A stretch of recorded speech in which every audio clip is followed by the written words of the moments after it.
Mbote na bino de partout dans le monde entier place tokutani. Bana mama toye koloba makambo ko eza très important. En tout cas, ezo concerné yo na ye kuna. À moins que so ozano angolais, to angolaise omoni ke makambo ezo concerné ngate na pays nanga na lobaka lingala na yaka cha chimvundu e pa ba congolais RDC. Mais biso to ana problème ndeko. So ozapen ndeko na biso, o loba mangala, en tout cas soutenir biso. Parce que likambo e koti na RDC e ko taper na mboka na yo. Balobi li bange zwi chaku ndeke ko seka te po bino so bwani ni bandeke. So poza Congola Brazzaville lobie balobi ndeza RDC za Congo na biso te meyeba ke to aka frontière mutuka ka ko telema ko chikuna bali bane ba epa na biso ba pepa na bino mais soki yo moni ozana o mwana mboka te oloba ka lingala kende na yo biso to obligé to loba biso ba 100% de père et de mère to na mutu musute biso zaka na Congo wana po soki Congo wana lelo ekei biso to sambwe kokota note ko chala ikitata na zui 200 personnes, je m'en fous. 200 wana ba hotelema. Yesu Masia atambola ki na combien pour lelo yo lobake. Il est écrit dans la Bible. Atambola ka na 12 personnes. 12 personnes. Oyo yebika ba Matthieu oyo tanga wana 12 wana nde lelo basala évangile ti ekomela na Congo po eza évangile ba paya ekomeli biso na Congo lelo yo linga ata te to lobakeza ya bapaya oyebi bien ke bakombona ba marque ba nani eza ya biso te mais yo linga to lobango te okoma nango lokola ya yo okoma nango lokola vie na yo obenga bango ete bango ne banzambe okoma mwana no bocho pesi eli okopesa lukombo te okopesa mboyo te luvwezo te menga na oloba de père et de mère. Tozana bililia tozolakisa. Nazoloba na kotiape titre moko ya kafu eko tuta. Oyo ye da tribalisme na yo onga muluba mukongo muswahili mungala je m'en fous de toi. Je m'en fous de toi, je m'emballe. Ngana congolais RDC mboka nanga de père et de mère. Na ebi mboka musuti. Nebi mboka musuti biso pendako baboma biso pona Congo biso to a Congo to ebi mboka musuti to ebi Kinshasa wana biso to kenda be école to lia ba gratana biso to lia lipa polisa to lia manga sende manga to lia madame biso to lia baoba to lia otondolo to lia masangudo biso bana Congo tolia gratana, tolia lilala, to beta penda kiede, to beta nzango, to beta silikoti, olingi okwe ya ofele, okufi osimbi, to tambola penza, to bina pilo zapata, na ba matanga, to landa ba yaya. Donc voilà, to zan intérêt, yo so zan intérêt te, oebi makambo te. Tika biso peto emba biso baninga yanga achi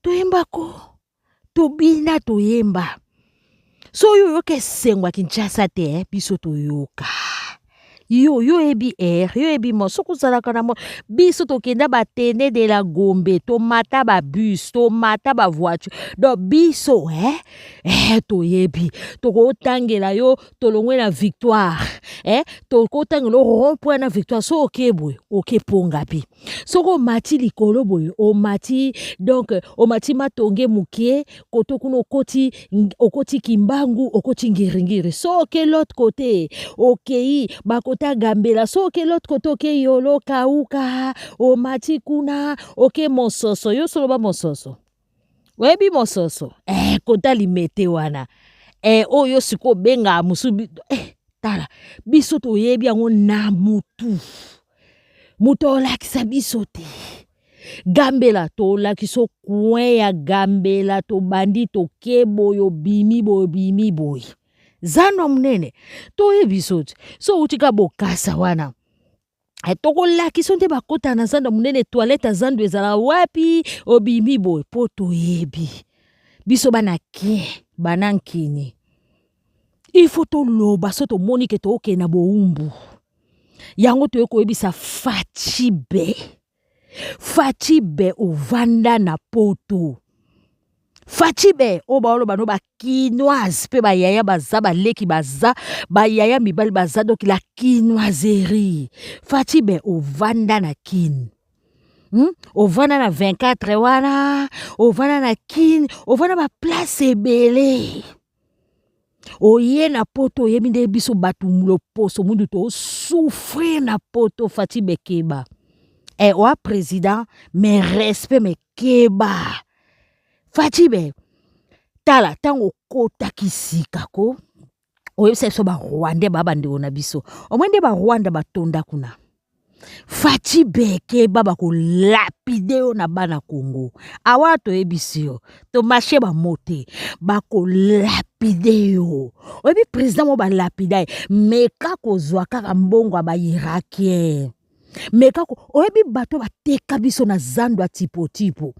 bato bateka besclave ezaki mwana ya Abraham nani Ismael o babota na Agar moindo aboti Ismael ateka biso bato boindo na zando ya tipo ateka biso oliba teka biso tala les choses se répètent Fachi mais respect keba Fachi toebani tala mama na biso nyake rome respect azaka na Belgique na mboko Belgique musani andosa aide-soignante sa nini aide-soignante ama bete lo kwa ba infirmière mais moi bakaka bakoko pe elekaka do yebi pasio bato bamona na poto tala soto ke na matonge na Belgique ezana place mona matonge na veni mo longue vie na longue vie wana ba rwandaise baza mingi ba yebi ndeko makama olobezate ya kosamba te tala mama kalebasi ato kokufa te pa Fachi bano mela wana na kalebasi na matonge do ya kosamba te eza te bato babongi yo te otambola pe lokola bakombata babeta bafimbu tala bafilme ezali bilili ezali ko papa kosala sambla te bato bateka biso na zando ya tipo tokoma baumbu bakoko na biso na katika ya Belgique wana yo vanda eza na ville mo babengi Tervuren wana place mise basala munene bakoko na biso ba chaîne bakoko na biso mutakala nde ba nyokola bango pe ba invasion bakoko na biso baza oyebi yango bien ovanda pe na mboka ya bato ba nyokola biso Belgique papa ko sala nokuta RRT kosala erreur sozo mona ke yo muto simbi mokili Mobutu afanda 32 ans na dictature akima balapide balande na mabanga Mobutu akima ya kokima keba baluba baleki ba congolais te nebele bole misanga bandeko nga baluba obino boza ba fanatique debi ke baluba mususu ba kitoko ba de bazo yeba ke wana mboka tala Fachi so bakangi batu na boumbu ko ba okanga peo na boumbu bakoko so bakanga bango na boumbu na bakonja mboka bakanga bango na bankumu Fachi ko tinda biso na boumbu te lokoso ya mbongo bache pake ya mbongo lokoso ya mbongo emema ote o azolo ba mwana mboka de père de mère na kotika te baboma biso pona Congo kotana nde na limbisa Kofi mwa mokie po ayemba baboma biso pona Congo okoteka Congo te exemple bana mama 41 bazapi bana mabobila da bazapi Mobutu bakunda wapi na Maroc keba balapide na bana mboka keba tala bandeko na biso baluba bandeko na biso mais baze belete koleka ba congolais oyebi ba congolais baza combien na Congo ya Bwania Congo ya Salongo toi combien baluba baza soto ke na baluba boya pe na batetela na kati boya pe na baluba kuteza Kasai oriental na occidental yoka mwana mboka de père et de mère olobelo na ba Congo toza na ba Congo ebele bakongo bazebele bandibu na kati na bango bazana ba etini mike bandibu ba misusu kota mbanzangungu kuna ba misusu kota sona bata Bamususu bazali côté ya nini tokotanga bango ba Congo bazebele betini mike basala bazai wana bambeku na bata bandudu twana basuku bambala banani ainsi de suite ebongo na bangala twa bamongo na bamongo ka wana twana bekonda tozana ba nani bandeko na biso bambuza ainsi de suite moi tolo bate j'en passe bongo na baswahili musu bazana ya Kisangani bamsu ya Lubumbashi bamsu ya Goma siko tala nde bakabwana baminoko ba clan na betini siko bangwana nyonso yo siko zaka kato na baluba mobwe bali ba soutenir yo na buzoba boteka mboka keba bakoko amso ba olamuka to bima libanda to kata bilamba okate fachi tala soko sinya o sinya balua moko boye tala biso to hawana pona mawate ke yo zalake ete to yo kanana batu mususu to zala wana mawa na kende na négociation était la guerre comme la guerre na mboka na biso to boyi Iran kuna ba bundi kuna na ba Israël ba kokite ba tana poubelle na bango na Congo n'importe quoi papa elonine boyo kanana. Cher gouvernement israélien, je parle au nom du peuple congolais. Laissez-moi commencer par vous dire, vos problèmes avec la Palestine ne nous regardent pas. Ça ne nous concerne pas. Allez-y voir ailleurs. Peut-être que là-bas, vous trouverez de l'aide. Que ça soit vous ou les Palestiniens, vous n'êtes pas la bienvenue en République démocratique du Congo. 25 ans de guerre, 25 ans de malheur, 25 ans de viol, 25 ans de déstabilisation, 25 ans de balkanisation, 25 ans de massacre. Où étiez-vous?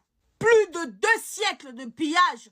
Où étiez-vous? Et c'est en 2023, au moment où le peuple congolais se trouve dans une crise post-électorale, causée par un gouvernement de voleurs patentés. Et c'est maintenant que vous révélez au peuple congolais que vous avez l'intention d'installer vos Palestiniens en République démocratique du Congo dans nos terres, la terre de mes ancêtres. Jamais, même au Kasaï, on ne vous permettra pas d'installer les Palestiniens au Kasaï. Sinon, nous allons découper le Kasaï, nous allons le désolidariser de la République démocratique du Congo. Vous pensez que nous, le peuple congolais, nous allons accepter les Arabes dans nos terres après que leurs frères maghrébins continuent à tuer nos frères noirs au nord de l'Afrique? Vous avez fait le tour du monde, vous n'avez pas trouvé un autre pays que la République démocratique du Congo? Un pays avec plus de 300 groupes armés. Un pays où on viole 3 femmes par heure. 9 familles sur 10 mangent 1 fois par jour. Un pays où 9 jeunes sur 10 sont au chômage. Un pays où 8 familles sur 10 sont sans abri. Un pays où lui-même accueille des réfugiés de son propre pays. Des réfugiés congolais. C'est quoi votre projet pour le Congo? Et peuple congolais, Félix a vendu le pays. Et vous êtes là, à le regarder. Vous bougez pas, comme si vous êtes anesthésié. Vous attendez quoi? Un messie? Vous attendez quoi? Que Dieu descende et libère le Congo pour vous? Vous ne comprenez pas que la seule solution, c'est la révolution? Vous ne comprenez pas que la seule solution, c'est l'article 64 et la révolution? Vous attendez quoi? Tshilombo vient de vendre le Congo aux frères de Jésus et ils vont venir vous chasser de vos terres. Ils vont vous chasser de votre pays. Tshilombo vient de cracher sur le combat de Kimbangu, de Kasavubu, de Lumumba, de Mobutu, de Zé Laurent Désiré Kabila. Peuple congolais, lève-toi. Article 64 ou la révolution. C'est ça que... Voilà. Vas-y. Non, arrête de faire ça. Vas-y. Alors, vas-y. Nous dénonçons le déplacement de peuple palestinien en RDC, la sous-traitance des êtres humains impérissables devant la loi. Nous demandons à ce que la communauté internationale soit, parce que c'est elle qui manigance toutes ces choses. Nous dénonçons aussi le pillage systématique qui se fait en RDC, les arrestations arbitraires, les assassinats qui se font en RDC. Nous dénonçons toutes ces choses-là. Chers Congolais, levez-vous. La seule solution qui nous reste, c'est l'article 64, détermination de peuple. Et cette constitution nous le dit. Nous devons ouvrir les yeux, sinon nous sommes appelés à disparaître. Nous devons penser à nos enfants qui ne mangent pas. Vous n'avez pas l'électricité, vous n'avez pas de l'eau courante au robinet. Et pourtant nous possédons toutes ces choses-là. Chers Congolais, soyez dans l'organisation durable. Ne soyez pas dans la corruption. Nous avons vu comment est-ce que les élections se sont faites. Nous avons vu comment est-ce que les désordres systématiques, les pillages, les détournements de deniers publics. Nous voyons toutes ces choses-là. Chers Congolais, levez-vous. Vous avez un avenir avec un Congo meilleur, avec un Congo en ordre. Vous aurez une vie. Les amis, vous n'êtes pas des esclaves. Vous êtes dans votre propre pays. Vous êtes le seul à ne pas avoir une vie. Les Indo-Pakistanais viennent, s'enrichissent. Les Libanais s'enrichissent. Sauf vous, le peuple congolais. Vous avez des diplômes dans vos maisons qui ne vous servent à rien du tout. Chers Congolais, levez-vous. Levez-vous. Sinon, nous disons non au déplacement de peuple palestinien en RDC. Merci.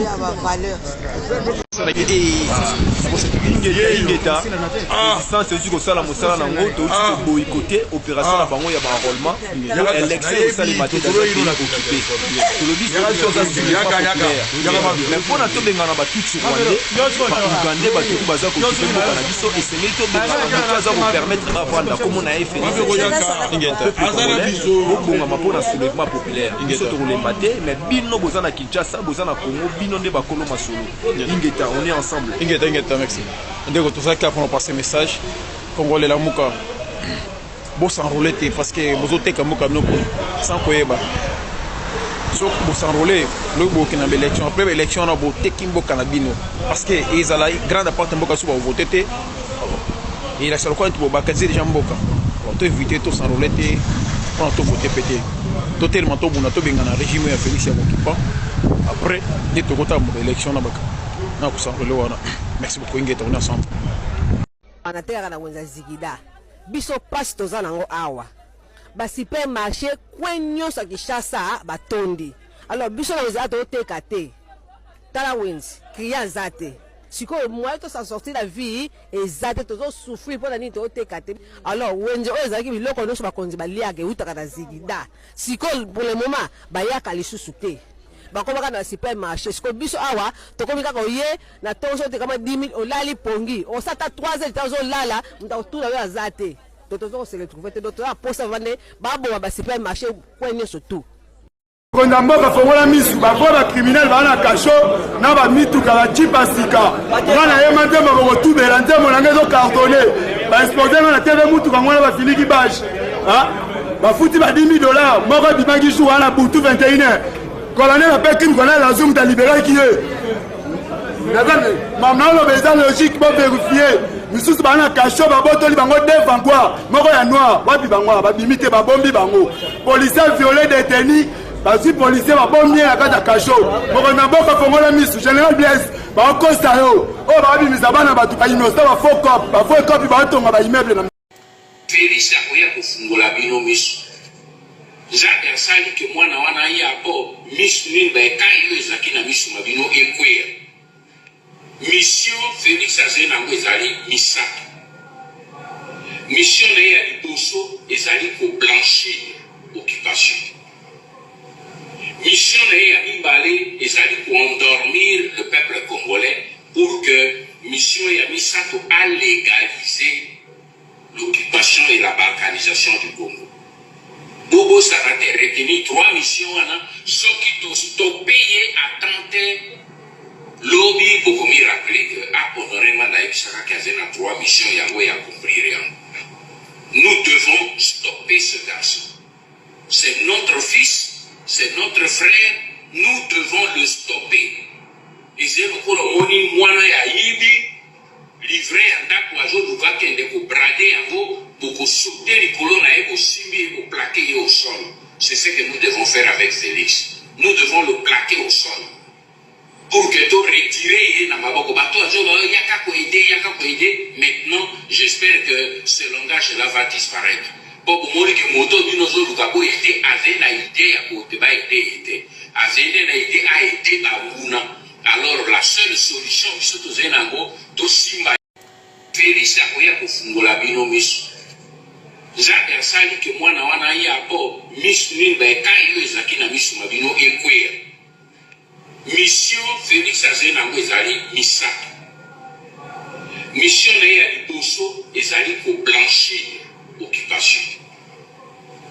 Mission na ye ya mibale ezali koendormir le peuple congolais pour que mission ya misato a légaliser l'occupation et la balkanisation du Congo. Bobo Sarate retenu 3 missions ceux qui sont payés à tenter lobby pour me rappeler que à honorément naïf Sarake a 3 missions Yahweh a compris rien. Nous devons stopper ce garçon. C'est notre fils, c'est notre frère, nous devons le stopper. Et c'est le Koromoni Mwana Yahibi livré en tant que jour va kende ko brader en vous pour sauter les colonnes et pour simbi et pour plaquer au sol. C'est ce que nous devons faire avec Félix. Nous devons le plaquer au sol. Pour que tu retires na maboko bato ajo yaka ko aider. Maintenant, j'espère que ce langage là va disparaître. Pour mori que moto bino zo luka ko aider avec na idée ya ko te ba aider. Avec na idée a aider ba una. Alors la seule solution biso tozali nango tosimba Félix akoya kofungola bino miso. Jacques asali ke mwana wana ye abo miso nini baekai yo ezalaki na miso mabino ekweya. Mission Félix azali nango ezali misato. Mission na ye ya liboso ezali koblanchir occupation. Mission na ye ya mibale ezali koendormir le peuple congolais pour que mission ya misato a légaliser l'occupation et la balkanisation du Congo. Bobo Sarate retenu 3 missions ceux qui sont payés à tenter lobby pour me rappeler que à honorément naïf Sarake a 3 missions Yahweh a compris rien. Nous devons stopper ce garçon. C'est notre fils, c'est notre frère, nous devons le stopper. Et c'est le Koromoni Mwana Yahibi livré en tant que jour va kende ko brader en vous pour sauter les colonnes et pour simbi et pour plaquer au sol. C'est ce que nous devons faire avec Félix. Nous devons le plaquer au sol. Pour que tu retires na maboko bato ajo yaka ko aider. Maintenant, j'espère que ce langage là va disparaître. Pour mori que moto bino zo luka ko aider avec na idée ya ko te ba aider. Avec na idée a aider ba una. Alors la seule solution biso tozali nango tosimba oyo ezali papa Ngwanda. Papa Ngwanda azali nani? Azali ba papa basalaki politique makasi même na deuxième république soki ezalaka bongo oyo ya Mobutu. Bafandaki bayebi ngwende wana oyo lelo papa na biso Tshisekedi avandi nango. Bayebi ndenge bapaya badirigeaka ngwende wana. Bana mama oya des pères et des mères. Biso batoza baluba 100%, basweli 100%, bangala 100%, bakongo 100%, batabandundu 100%. Biso yo sotoza na kati ba région wana botelema. Totelema. Mboke ko teka mate, mabela bakoko ko kende te. Bandeko tokende tozonga. Félix wana tabo bakaza baluba. Azali na mama ne komone Martha. Na Kinshasa kombo ya Martha ezate eza na ngula. Toboite toza bandeko. Kabila bazolo bakaza Rwanda. Ozoyoka oyo palingaka leka wana babi Zambie. De père de mère na bango nyonso azate. Toke na musique Kofi mama ne Sierra Leone ye Congo Kinshasa papa Agwepa. Tokende na fali kote mususu aza Mombochi ya Congo Brazzaville. Bato ba obebisa mboka kaka bango. Bato bazo régner ba oyo baza de père et de mère te. E bongo biso bato tozala ba mboka te. Mboka na biso kaka Kinshasa Congo wana RDC tokosuka wapi. Bana mama de père et de mère totelema. Ya solo penza Félix. Olingo teka mboka. O kota kia wa discours aliboso ebisaki biso ba Rwandais ba bandeko na biso. Na uta côté la bino ba o batala te boke na la joie de vivre TV o komi IJK de Dieu créateur. Alors bina biso katumbi ande ko na biso. Lelo bobo katumbi. Batu bakotisi ba katumbi na batu na nyoso Félix it. Ah, Félix. O vandi pene na Congo na mboko ya Belgique na Europe. O umeli, o mwende bazo nyoko la biso ba noir. Au moins même na misala discrimination ezali to koloba. Na signé na loba. La voix des sans voix, discrimination, même na musala, toza ne sikate, bana bazo nyokwama, likamba lo poso, Félix oyebiango, yo beta banguma na poto, yebit, o beta nguma, o vanda pe boye, CPC futote na mboka na bino social, enkamburasa, e futote. Mama na biso Denise to bondelio, o bande pe ko longola ba kaka ya ba koko, ba excrément, ba excrément. O sala qui peut être soignante, o zo longola ba excrément, o pe se biloko rolia, o zo bondela ba koko pozo moi 1900, 2000, 2500 de to zo akaya. Po ani bo sa biso boye. Soki bozali na oppression ya bapaya. Po yebisa biso ke mboke tekama, bo tika koyoka soni. Boza quand même na poto boyo komona liberté ya expression, boyo komona l'homme est libre na poto, pourquoi pas biso tondi masiko nzembo ba yembela yo do papa na omuta ki kombata yo te to lobi boy Félix to bengo Félix to solo na kombo tango bana olanda ba kombata tala soko meki ko tjaba irakien na mboka na to zara déjà tozalaka déjà na ba o ba bengaka ba libanais o ba tumso benga libanais te ba ba libanais ba ça peut bien de ba ba libanais tozali na bango ba bed dashu ba koma lokwa mokonzi bana mboka ba koma olela bed dashu po balia o kaka bossa bed dashu biso ko toyebi ete mes enfants to komi na ba chinois ba beta bana mboka ba chinois ba ye wana ba chinois na mboka na bango eloko te bato ba saka ba pêche ba tara saka biloko ba komi ba mikonzi ba sali ba magasin bazo beta mwana mboka o mwana mboka ali kamina chinois zo banga mbila pe ya congolais ekozwa mwana mboka et pourtant na Congo et pourtant na poto sozali kamina français na belge na anglais ba koyokela yote ta parole contre la parole de français, ta parole contre ta parole de belge, ta parole de bakoyo kakutu parole na yo toza jimino za chimukie chiwa petit na mboka na biso tozangi personnalité Félix me dit donc to kanisa ki président o akouta na poto o moni souffrance toza nango misalo ba pesa biso tozaka considéré comme ba esclave ato tangi musala bureau po ba peso pe bureau angwa ya likambo po ba peso bureau angwa ya likambo Félix Boni soko za entouré na bapaya signaler ozambo na mboka ozambo na poto ba kita o bazui intégration ba éliminer ba kende yo zoluka collaboration okosa collaboration na banani yo mona de amuta sa collaboration na bangunda balinga biso te atoke na ndenga calme bon négocier tala mutako yinoka pamba ta bobota mitata mo mama moko yana batu musotu nyo yinanga po ani po eloko te o sala eloko te boyeba ntemba mo fiona na linga kete o sala eloko te bo solola te bo lia te bo mela te fiona na linga kete o so mona te ke garçon na linga kete Félix Boni koko ke bondelaka o to sa coopération ni ko sala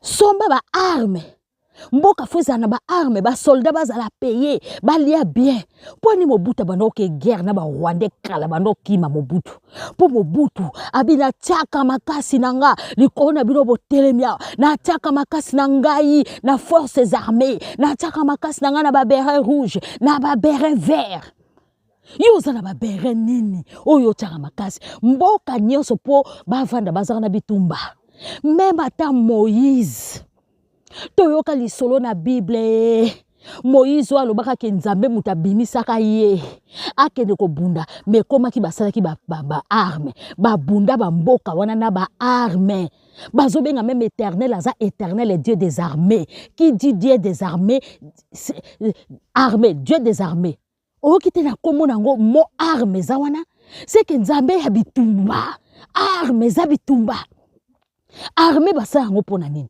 forces armées yo za na armée te ba soldat bazosanga sokoto bazosanga bottine bazosanga tenue basoldat bakoma omela zodo de balangwe balali mais Félix oyo nini olati jipo to nini yango tika to yemba nzembo bayembela ko soki eza solo te soko ndimi eke bayirake baya toko lapide yo Félix bako lapide yo na mboka tala ovani na ngbende obi misalo ezo sama na CCT oana misu 15 te poyeba oyebi te ba o basi ba kiti ba osamusa na CC Félix oko sutuka mobutu avant da 32 ans bima na mbango oyebi nini po nini Kabila azaki libanda masa kotisa ki be espion na kati bandoko lite oana biloko makasi to kuna ba radar te oyo koyeba yo okozwa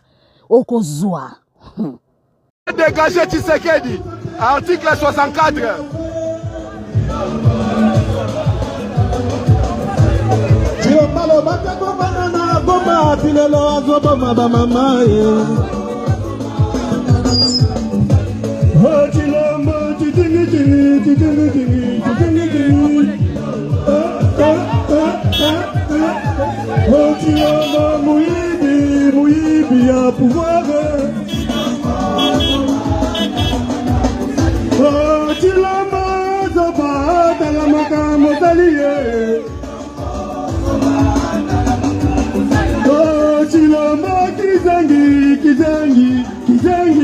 Chilombo soba dala makambo salie Chilombo muibi ya pouvoir Chilombo soba dala makambo salie Chilombo soba Chilombo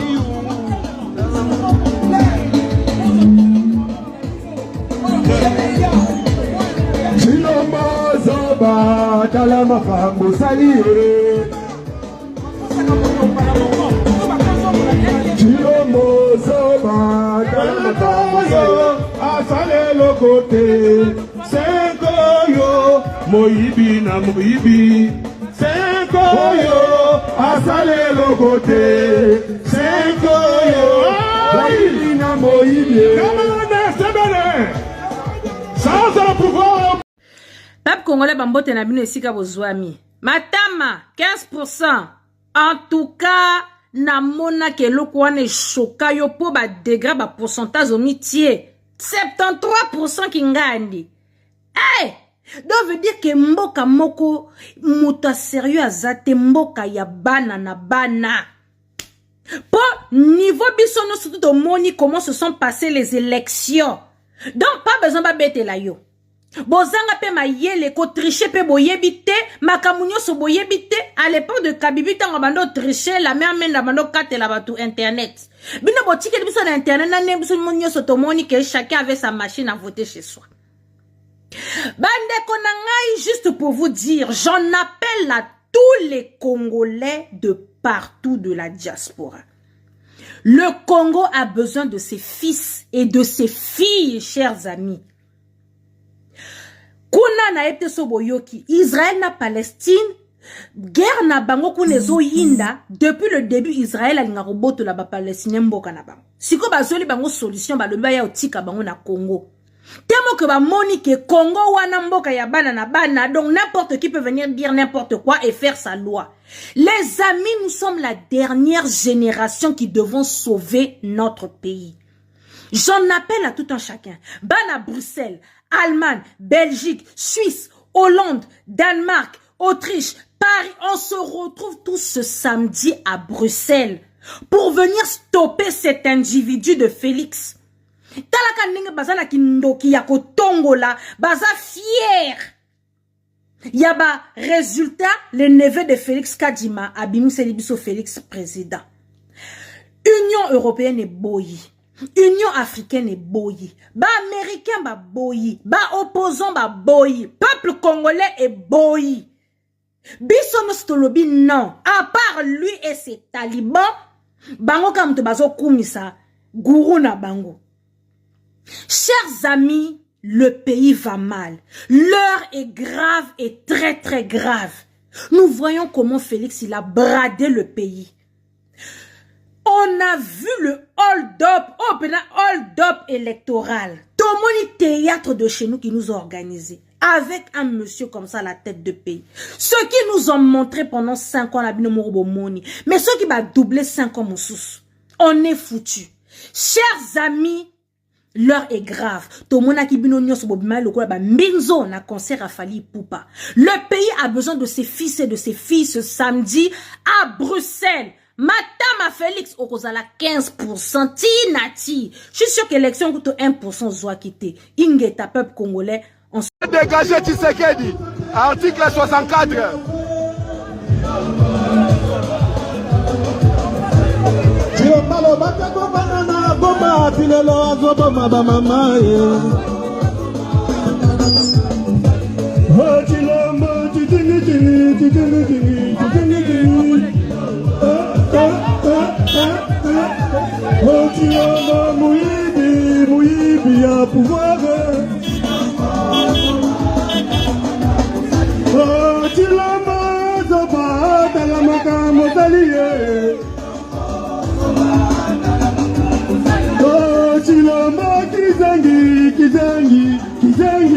Chilombo soba dala makambo salie. Chilombo muibi ya pouvoir. Chilombo soba dala makambo salie. Chilombo soba Chilombo.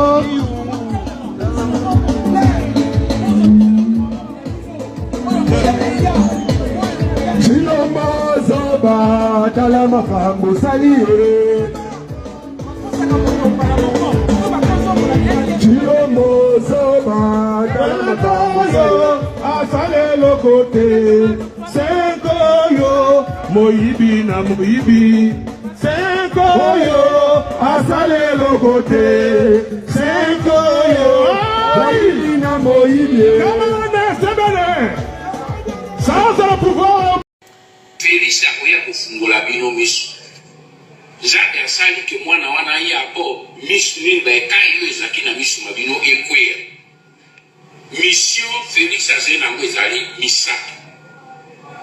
Mission na ye ya liboso ezali koblanchir occupation. Mission na ye ya mibale ezali koendormir le peuple congolais pour que mission ya misato a légaliser l'occupation et la balkanisation du Congo.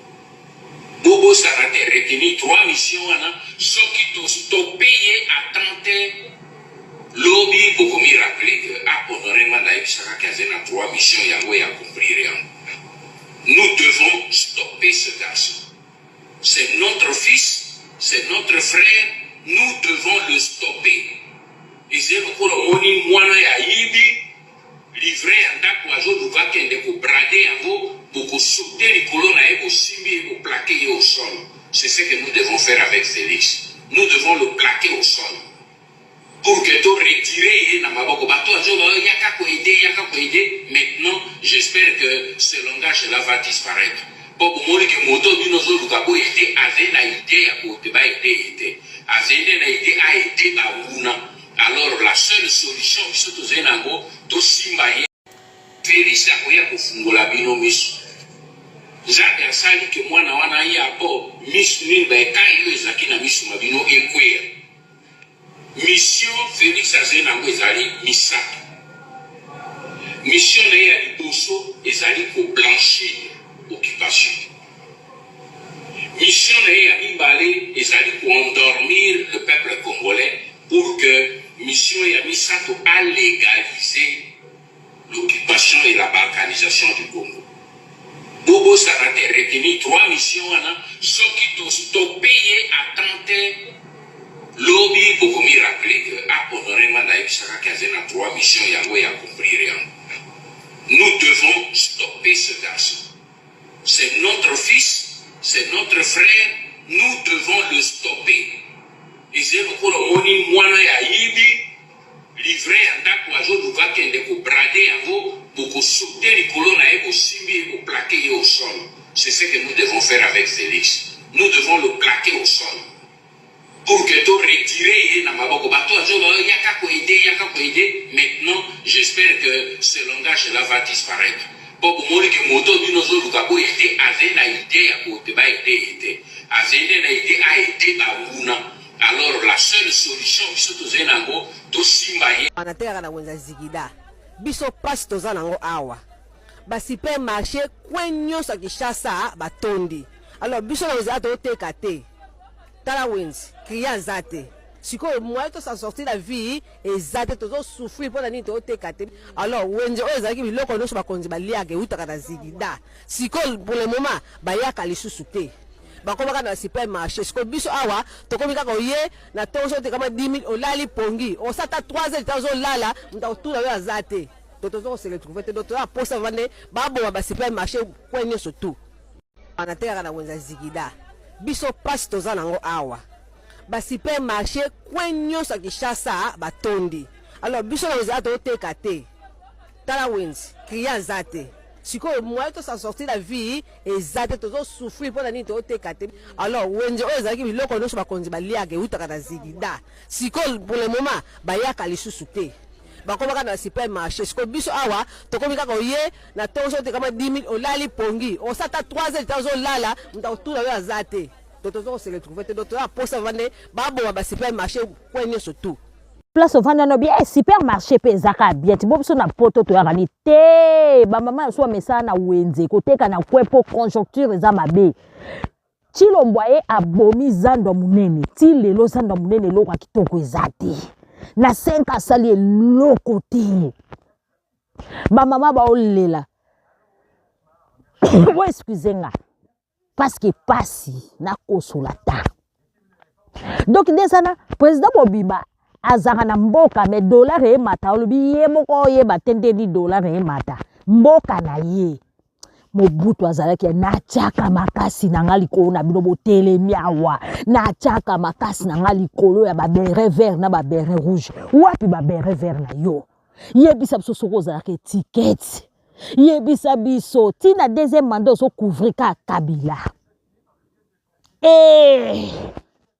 Chilombo oye ko boma mboka pona olia komela mama Chilombo mawate poza angolaise mais Chilombo ça de père et de mère te bane bengo de père et de mère bande rona ngai bakasa yebo fungola misu Chilombo za angolais mama na ekomone Martha c'était biso to Martha e utata kota mindele mala tate Marthe mama na ye angolaise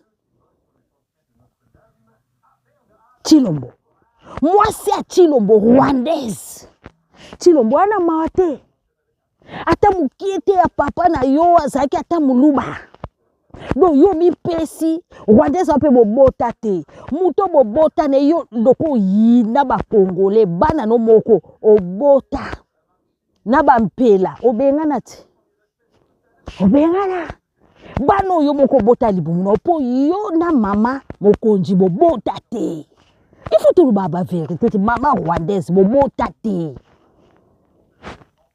batu no so bafinga ko kipa te kata obwasa na bakilika munania komo ya nia kero ezate bomoni ke linge revese ngo bokangaki mama wana ya mukolo Mobutu paza kiso abengi mwa mama mwa boy apese mbo olia rumela pa zongisi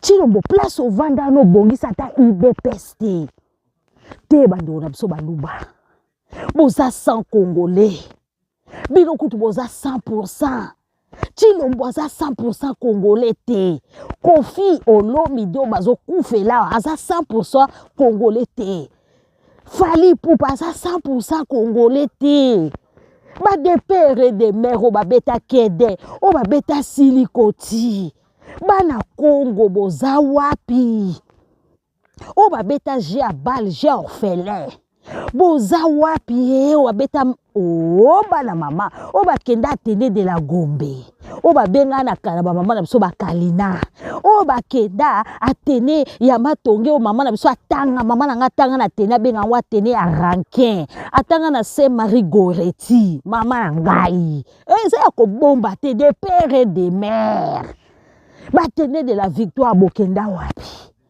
bano batanga na bonsomi na batene na ba collège boboto na ba lycée bosangani to benga Sacré-Cœur toza wapi bano tokenda benterna toko lipete totele bana mboka bano toyebi soto internat bokiti so baye ozwa na voiture te bokiti wana na molar ba papa baye na molar kozwa bino na ba mama bana wana bozapi ya basona bata ya bakasangulu ya ba lycée Kukele ya ba lycée asi ya Mamwilu ya banini eti na Mbanzangungu boza wapi ba bonsomi ba o batanga na nini o ezaka na zona Kinshasa nini botanga na ba molende ba miso batanga zela o zona Kinshasa boyebi yango ka bokoma ngo ekimi ngai o ezaka ba rouge wana na makadamu wa kabamba boza wapi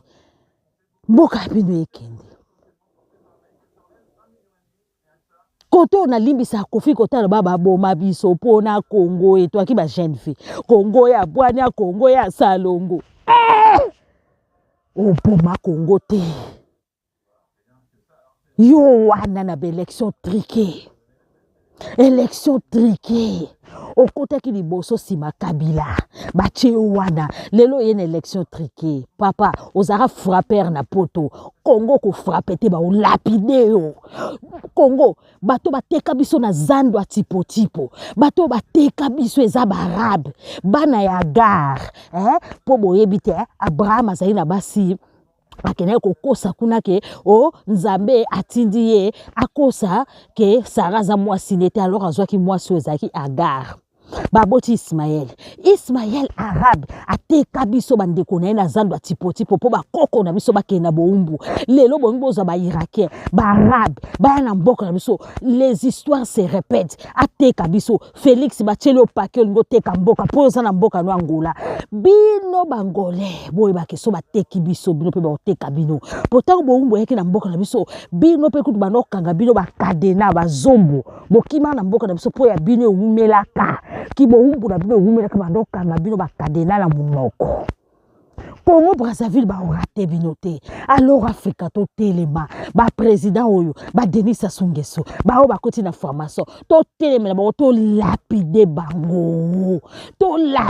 bango bato bafukamela midele to banga sute biso de père et de mère to kende wapi ba boma biso pona Congo Soni ezate Félix au sali élection triquée Soni honte à toi chez mon aïou. Je vous vois bien en train de rigoler, vous allez sortir vos chèques alors que c'est quelque chose qui a été volé durant la colonisation. Vous savez pourquoi ce frère africain est aussi en colère? Eh bien, parce qu'il a voulu interrompre une vente aux enchères d'une statue du royaume Congo appartenant au Gabon. Vous savez, à l'époque où on nous disait qu'il fallait nous débarrasser de nos statues, des nganga, etc., que ça portait malheur, c'était la sorcellerie. Eh bien, à cette époque-là, beaucoup de statues ont été volées et saisies. Et aujourd'hui, ces statues est vendues à plus de 4 millions d'euros. Et ces statues étaient un masque de jugement avec comme rôle un polygraphe naturel, c'est-à-dire un détecteur de mensonges. Quand un criminel ne voulait pas avouer son crime, on lui mettait devant le statut et le statut prenait possession du criminel et il finissait par avouer son crime. Et aujourd'hui, je vous laisse regarder un peu par vous-même comment ça s'est passé. 3 400 000, 4 200 000. Adjugé 4 200 000. Adjugé vendu 4 millions d'eux après 10 minutes d'enchères acharnées de bataille vive. Ce masque Fang du 19e siècle bat des records, mis à prix 500 000 euros. C'est une pièce rare, sculptée dans la jungle en Afrique équatoriale. C'est un masque de jugement qui servait à rendre justice. Ce type de masque est plus rare qu'un tableau de Léonard de Vinci. Nous connaissons 22 tableaux de Léonard de Vinci, de la main du maître. Et de la main de différents maîtres Fang du Gabon, on ne connaît que 10 ou 12 masques de ce type. Dès le matin, les amateurs sont venus l'admirer. Moi, j'en avais jamais vu, donc je profite de l'occasion pour pouvoir le voir, puisque je ne peux pas l'acheter. Ce masque a été collecté par un gouverneur du Moyen Congo au début du siècle dernier et transmis par descendance. Ce samedi, au moment de la vente, une délégation de Gabonais interrompt les enchères. Vous êtes là en train de rigoler, je vous vois bien en train de rigoler, vous allez sortir vos chèques, alors que c'est quelque chose qui a été volé durant la colonisation. Je vous vois bien en train de rigoler, vous allez sortir vos chèques, alors que c'est quelque chose qui a été volé durant la colonisation. Vous savez pourquoi ce frère africain est aussi en colère? Eh bien, parce qu'il a voulu interrompre une vente aux enchères d'une statue du royaume Congo appartenant au Gabon. Vous savez, à l'époque où on nous disait qu'il fallait nous débarrasser de nos statues, des nganga, etc., que ça portait malheur, c'était la sorcellerie. Eh bien, à cette époque-là, beaucoup de statues ont été volées et saisies. Et aujourd'hui, ces statues est vendues à plus de 4 millions d'euros. Et ces statues étaient un masque de jugement avec comme rôle un polygraphe naturel, c'est-à-dire un détecteur de mensonges. Quand un criminel ne voulait pas avouer son crime, on lui mettait devant les statues et le statut prenait possession du criminel et il finissait par avouer son crime. Et aujourd'hui, je vous laisse regarder un peu par vous-même comment ça s'est passé. 3 400 000, 4 200 000. Adjugé 4 200 000. Adjugé vendu 4 millions d'eux après 10 minutes d'enchères acharnées de bataille vive. Ce masque Fang du 19e siècle bat des records, mis à prix 500 000 euros. C'est une pièce rare, sculptée dans la jungle en Afrique équatoriale. C'est un masque de jugement qui servait à rendre justice. Ce type de masque est plus rare qu'un tableau de Léonard de Vinci. Nous connaissons 22 tableaux de Léonard de Vinci, de la main du maître. Et de la main de différents maîtres Fang du Gabon, on ne connaît que 10 ou 12 masques de ce type. Dès le matin, les amateurs sont venus l'admirer. Moi, j'en avais jamais vu, donc je profite de l'occasion pour pouvoir le voir, puisque je ne peux pas l'acheter. Ce masque a été collecté par un gouverneur du Moyen Congo au début du siècle dernier et transmis par descendance. Ce samedi, au moment de la vente, une délégation de Gabonais interrompt les enchères. Vous êtes là en train de rigoler, je vous vois bien en train de rigoler, vous allez sortir vos chèques, alors que c'est quelque chose qui a été volé durant la colonisation. Awa bato boyebi te botika na ebisa bino ba ese bino bo bwaka ba bikeko bo bwaka ba masque ba koko na bino basala bikeko bo vuka melanzaba bikeko te congolais noir azaka bolole lokola ngai ngamu na mibengi bolole noir yote aokende église catholique afuka meli bikeko lokola basali ekeko ya pembe ya mama Marie afukami na osambela bakoko te na osambela batu bakufa te mazo sambela Matthieu na Bible akufa azosambela batu nyonso ba santu nyonso boya kosunga nga bakufa ba santu nyonso o évangile selon boye makotanga te évangile kokolanga tika maloba boye maloba bakokola biso bandoki atika maloba ke bokabwana te na famille te menga na kotanga évangile selon Matthieu selon Joseph selon boye wana bikeko na biso ya Afrique plus précisément ya Congo ezaki na bato ya Gabon po ba Congolais bazakati na Gabon babalingala bato musu babalingala eza netini muke tu na se renseigner mutatembe sikoyo bazoteka ngo 4 millions et lobiata ngamu ko na kene na musée ya terre vue na mboka mo Belgique na tuna mindele poni bilo ba stati na bilo to mona te ndeni ka ya biso ya bakoko na biso bukanga ba chaîne ba kopo na bango ba sala ba mbetu na bango ba mbeli na bango mundela nazo seka makaka bilo bobaki na biso kasi ba bikeko yo ata marché ya bikeko na gare centrale na ville na Kinshasa tilelo batu basoma mindele mais biso mo bikeko na biso tokipa yango te mais mindele basombaka yango eloko mo babenga kindoki soki ba marché musu esalamaka awa na ya ba bikeko ba jour ya ba cérémonie ba carnaval na bango ezangani bikeko na biso muteteka maka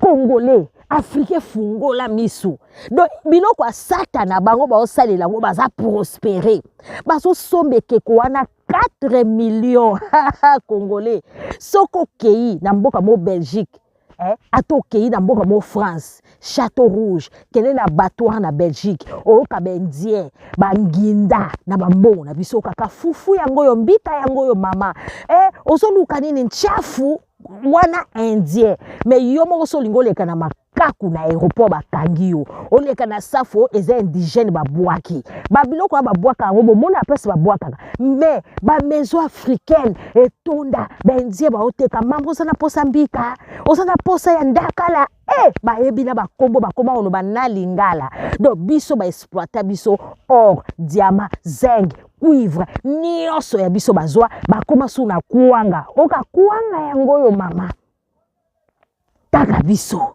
donc baexploita biso tina muchobo mais africain surtout congolais azomona te baindien bangindi partout ke na Suisse na France Château Rouge na keso bakuanga pa indien ali akwanga ali ambika na nsafu ayebi atango te watekela biso ya mo bakuanga pola ayebi ataki matière ni basala akwanga il s'en fout bakoma oke na mboka na biso mona aéroport oleka nango te bandeko me kongola zolia zomela zosakana na ye bazwa na ye bomengo na ye ayaka kolongolaka bakaka ya bakoko ayaka kozaka mowumbu apesa sima mobali babete biloko Nzambe Félix kuna kei azaka combattant na poto aki kosala ba tricherie kuna pour protéger ba Rwandais protéger occidentaux na sima ba Rwandais mindele muto baza lelo linga memela biso ba Irakais wow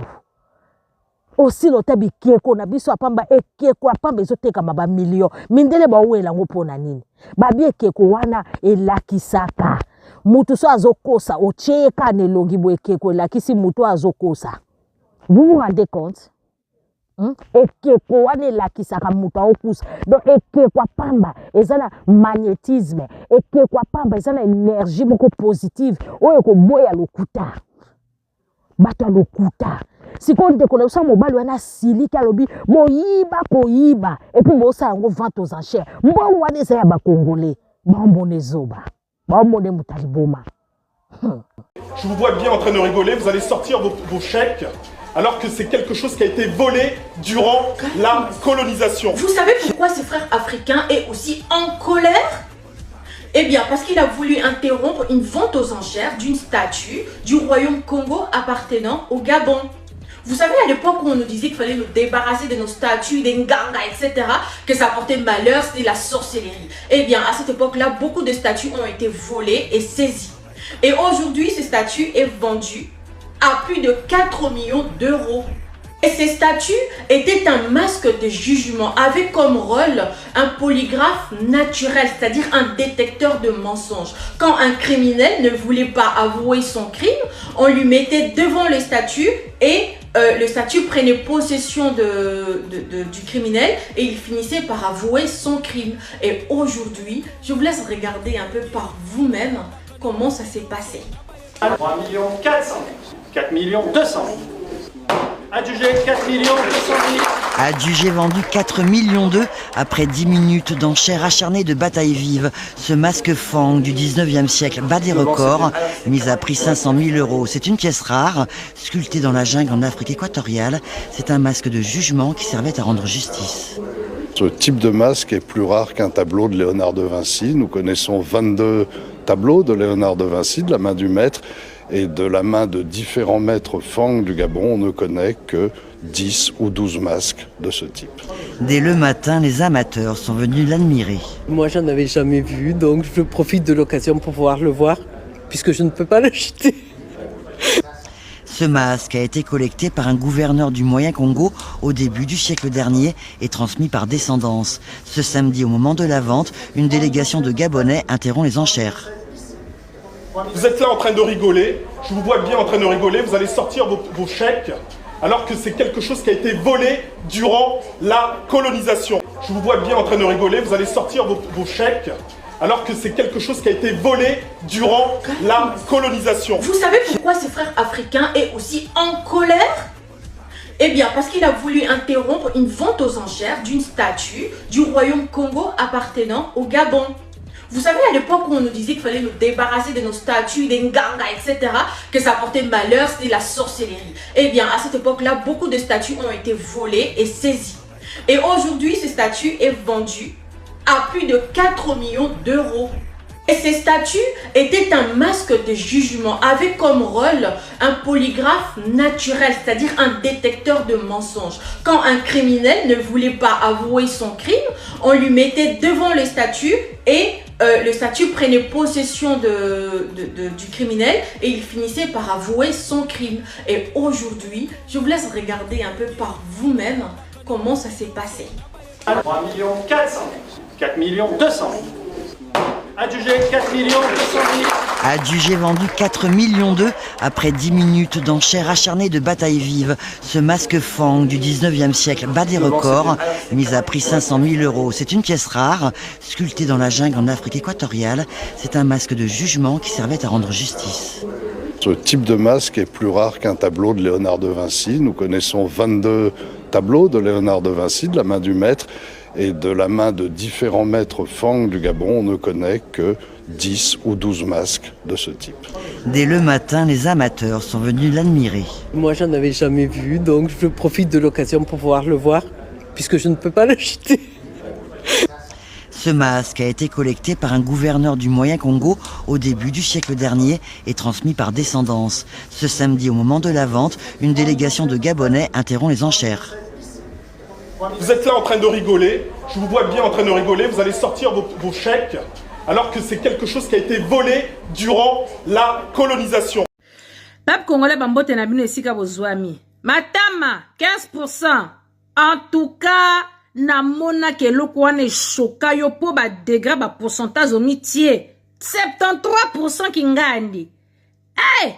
Donc veut dire que mboka moko muta sérieux azate mboka ya bana na bana. Pour niveau bisono surtout de moni comment se sont passées les élections. Donc pas besoin ba bete la yo. Bozanga pe ma yele ko tricher pe boyebite makamunyo so boyebite à l'époque de Kabibi tango bando tricher la mère menda bando kate la batu internet. Bino botike biso na internet na ne biso monyo so to moni que chacun avait sa machine à voter chez soi. Bande Konangai, juste pour vous dire, j'en appelle à tous les Congolais de partout de la diaspora. Le Congo a besoin de ses fils et de ses filles, chers amis. Kuna na ete soboyoki, Israël na Palestine, guerre na bango kunezo yinda, depuis le début Israël a lingaroboto la ba Palestinien mboka na bango. Siko bazoli bango solution ba loba ya otika bango na Congo. Temo que ba monique Congo wana mboka ya bana na bana, donc n'importe qui peut venir dire n'importe quoi et faire sa loi. Les amis, nous sommes la dernière génération qui devons sauver notre pays. J'en appelle à tout un chacun. Bana Bruxelles, Allemagne, Belgique, Suisse, Hollande, Danemark, Autriche, Paris, on se retrouve tous ce samedi à Bruxelles pour venir stopper cet individu de Félix. Talaka ndenge baza na kindoki ya kotongola, baza fier. Yaba résultat, le neveu de Félix Kadima, Abimou Selibiso Félix président. Union européenne est boyi. Union africaine est boyi. Ba américain ba boyi. Ba opposant ba boyi. Peuple congolais est boyi. Biso nostolobi non. À part lui et ses talibans, bango kam te bazo kumisa, gourou na bango. Chers amis, le pays va mal. L'heure est grave et très très grave. Nous voyons comment Félix il a bradé le pays. On a vu le hold-up électoral. Tout le monde théâtre de chez nous qui nous a organisé. Avec un monsieur comme ça à la tête de pays. Ceux qui nous ont montré pendant 5 ans la Binomorobo Moni. Mais ceux qui va doubler 5 ans Moussous. On est foutus. Chers amis, l'heure est grave. Le pays a besoin de ses fils et de ses filles ce samedi à Bruxelles. Matama Félix Okozala 15%. Tinati. Je suis sûr que l'élection coûte 1% zoa quitté. Ingeta peuple. Cher gouvernement israélien, je parle au nom du peuple congolais. Laissez-moi commencer par vous dire, vos problèmes avec la Palestine ne nous regardent pas. Ça ne nous concerne pas. Allez-y voir ailleurs. Peut-être que là-bas, vous trouverez de l'aide. Que ça soit vous ou les Palestiniens, vous n'êtes pas la bienvenue en République démocratique du Congo. 25 ans de guerre, 25 ans de malheur, 25 ans de viol, 25 ans de déstabilisation, 25 ans de balkanisation, 25 ans de massacre. Où étiez-vous? Plus de 2 siècles de pillage. Où étiez-vous? Et c'est en 2023, au moment où le peuple congolais se trouve dans une crise post-électorale, causée par un gouvernement de voleurs patentés. Et c'est maintenant que vous révélez au peuple congolais que vous avez l'intention d'installer vos Palestiniens en République démocratique du Congo dans nos terres, la terre de mes ancêtres. Jamais, même au Kasaï, on ne vous permettra pas d'installer les Palestiniens au Kasaï. Sinon, nous allons découper le Kasaï, nous allons le désolidariser de la République démocratique du Congo. Vous pensez que nous, le peuple congolais, nous allons accepter les Arabes dans nos terres après que leurs frères maghrébins continuent à tuer nos frères noirs au nord de l'Afrique? Vous avez fait le tour du monde, vous n'avez pas trouvé un autre pays que la République démocratique du Congo? Un pays avec plus de 300 groupes armés. Un pays où on viole 3 femmes par heure. 9 familles sur 10 mangent 1 fois par jour. Un pays où 9 jeunes sur 10 sont au chômage. Un pays où 8 familles sur 10 sont sans abri. Un pays où lui-même accueille des réfugiés de son propre pays. Des réfugiés congolais. C'est quoi votre projet pour le Congo? Et peuple congolais, Félix a vendu le pays. Et vous êtes là, à le regarder. Vous bougez pas, comme si vous êtes anesthésié. Vous attendez quoi? Un messie? Vous attendez quoi? Que Dieu descende et libère le Congo pour vous? Vous ne comprenez pas que la seule solution, c'est la révolution? Vous ne comprenez pas que la seule solution, c'est l'article 64 et la révolution? Vous attendez quoi? Tshilombo vient de vendre le Congo aux frères de Jésus et ils vont venir vous chasser de vos terres. Ils vont vous chasser de votre pays. Tshilombo vient de cracher sur le combat de Kimbangu, de Kasavubu, de Lumumba, de Mobutu, de Zé Laurent Désiré Kabila. Peuple congolais, lève-toi. Article 64 ou la révolution. Prendre la population de la bande de Gaza et venir les installer au Congo RDC en Afrique. Il y a quel lien de parenté entre un oiseau et un poisson? Okay. Si on accepte à ce que l'Israël négocie pour installer les Gazaouites au Congo RDC, ce n'est plus un problème congolais, ça va devenir un problème africain. Nous avons assez de problèmes. Nous n'allons pas accepter que d'autres prennent leurs problèmes là et venir mettre chez nous. C'est ça que... Voilà. Vas-y. Non, arrête de faire ça. Vas-y. Vas-y. Nous dénonçons le déplacement de peuple palestinien en RDC, la sous-traitance des êtres humains impérissables devant la loi. Nous demandons à ce que la communauté internationale puisse voir, parce que c'est eux qui manigancent toutes ces choses. Nous dénonçons aussi le pillage systématique qui se fait en RDC, les arrestations arbitraires, les assassinats qui se font en RDC. Nous dénonçons toutes ces choses-là. Chers Congolais, levez-vous. La seule solution qui nous reste, c'est l'article 64, détermination de peuple. Et cette constitution nous le dit. Nous devons ouvrir les yeux, sinon nous sommes appelés à disparaître. Nous devons penser à nos enfants qui ne mangent pas. Vous n'avez pas l'électricité, vous n'avez pas de l'eau courante au robinet. Et pourtant nous possédons toutes ces choses-là. Chers Congolais, soyez dans l'organisation durable. Ne soyez pas dans la corruption. Nous avons vu comment est-ce que les élections se sont faites. Nous avons vu comment est-ce que les désordres systématiques, les pillages, les détournements des lieux publics. Nous voyons toutes ces choses-là. Chers Congolais, levez-vous.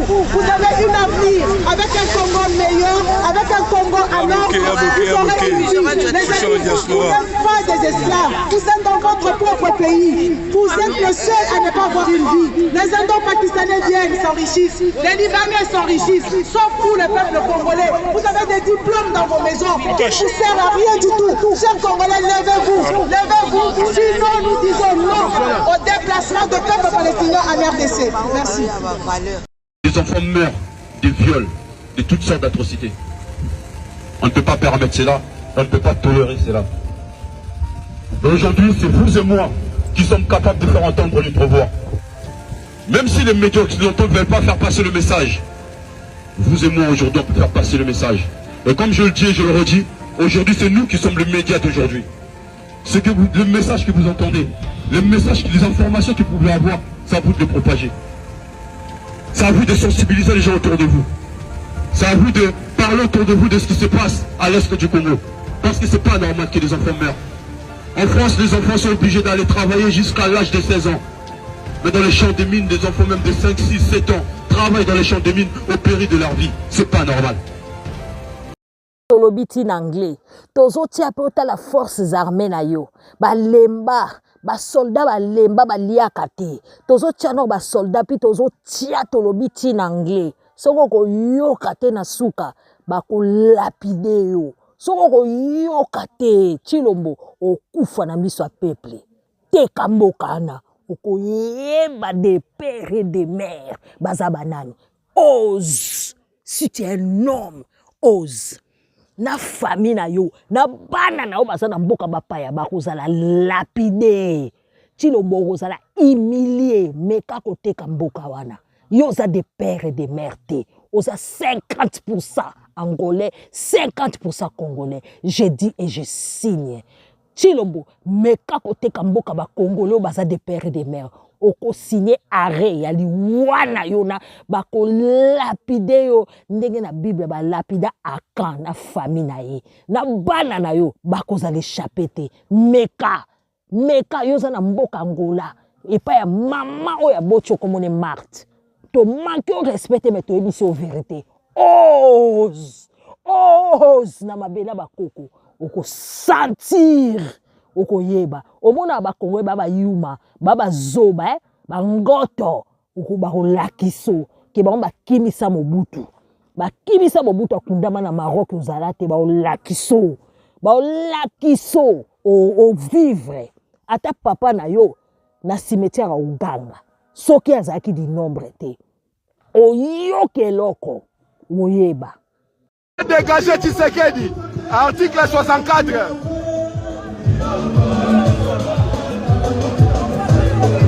Malo batako banana bomba pilelo azobo mama ye. Hachilamba titini.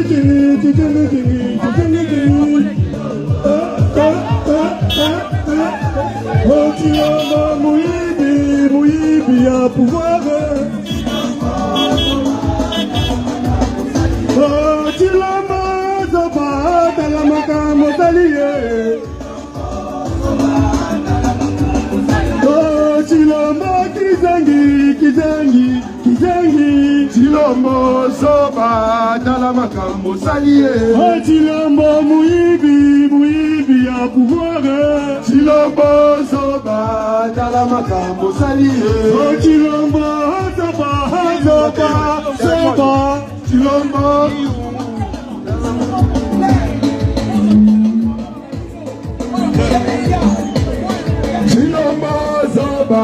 Tala makambo salie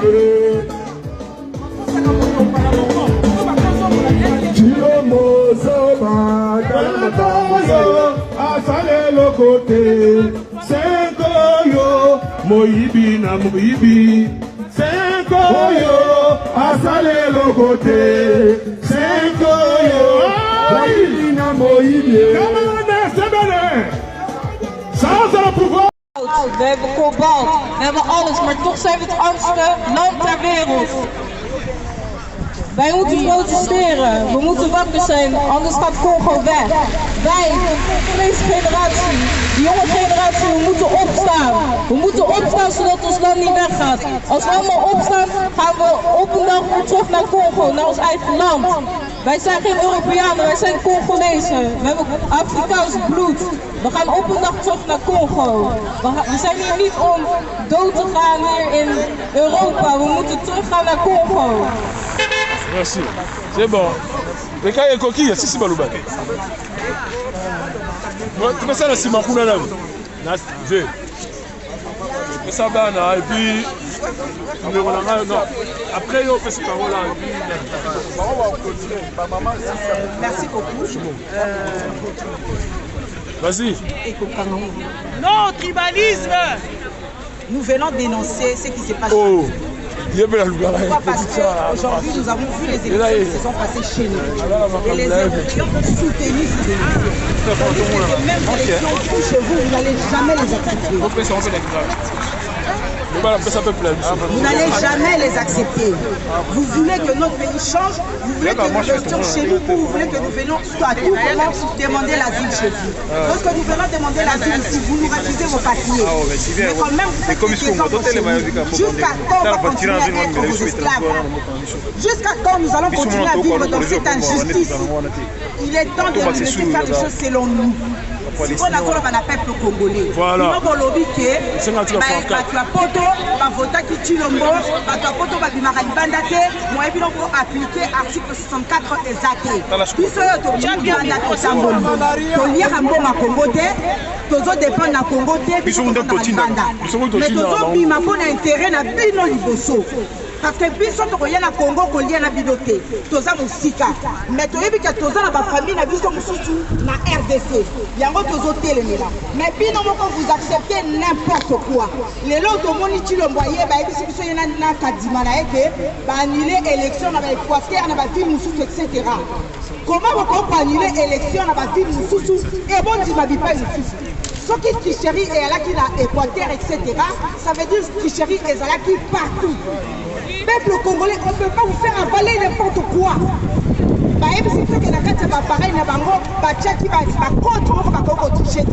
Mais comment on triche pour les députés et on ne triche pas pour les présidentielles? C'est des histoires à dormir.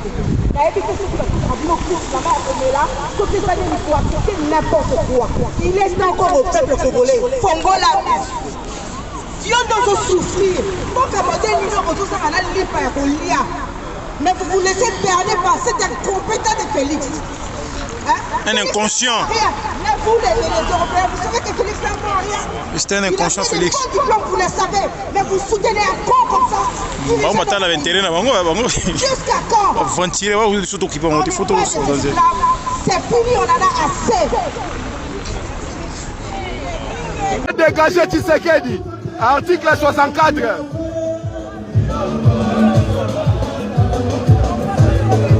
Malo batako banana bomba pilelo azoboma ba mama ye. Hotilo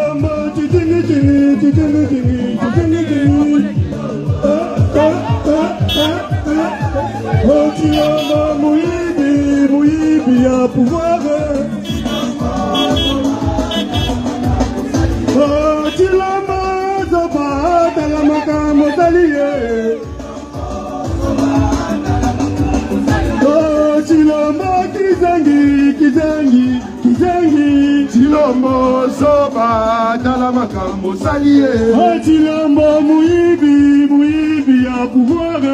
Chilombo soba dala makambo salie. Chilombo soba Chilombo.